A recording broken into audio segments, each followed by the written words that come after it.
Olá, fofes! Hoje vamos falar sobre ecologia, que é a ciência que estuda os seres vivos e as suas relações com outros seres vivos e com o ambiente onde vivem.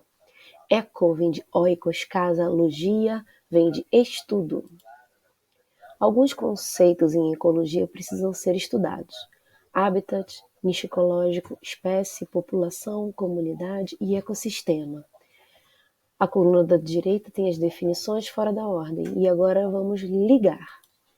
Habitat é o lugar onde vive uma espécie. Nicho ecológico é a função ou papel da espécie no ecossistema. Espécie, grupo de indivíduos semelhantes e potencialmente intercruzantes. População, indivíduos da mesma espécie que vivem no mesmo habitat. Comunidade, conjunto de populações distintas. E ecossistema é a interação dos seres vivos e do ambiente físico composto por fatores abióticos: luminosidade, temperatura, nutrientes, nível de acidez. A cadeia alimentar representa as relações de alimentação entre os seres vivos, onde ela se inicia nos produtores e segue de maneira unidirecional até os consumidores finais.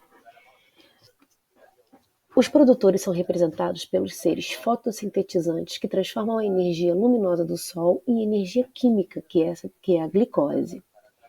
E a glicose e os nutrientes são transferidos de modo unidirecional para os níveis tróficos seguintes. O nível trófico é representado pelos herbívoros, ou seja, seres que se alimentam apenas de plantas. São esses primeiros aqui, são os primeiros a consumirem os produtores.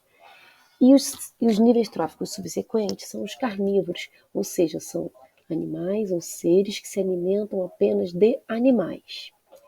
Pode haver uma espécie que se alimenta tanto de animais quanto de plantas. Esses são chamados onívoros. Ao final da cadeia alimentar estão sempre eles, os decompositores, que são fungos e bactérias que decompõem a matéria orgânica de todos os seres que morrem, e esses decompositores devolvem os nutrientes para o solo, fechando o ciclo de nutrientes.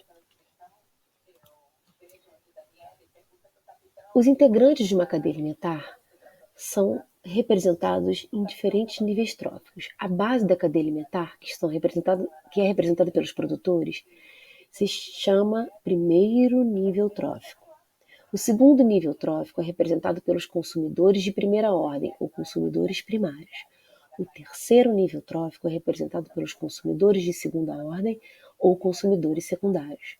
O quarto nível trófico é representado pelos consumidores de terceira ordem ou consumidores terciários, e por aí vai.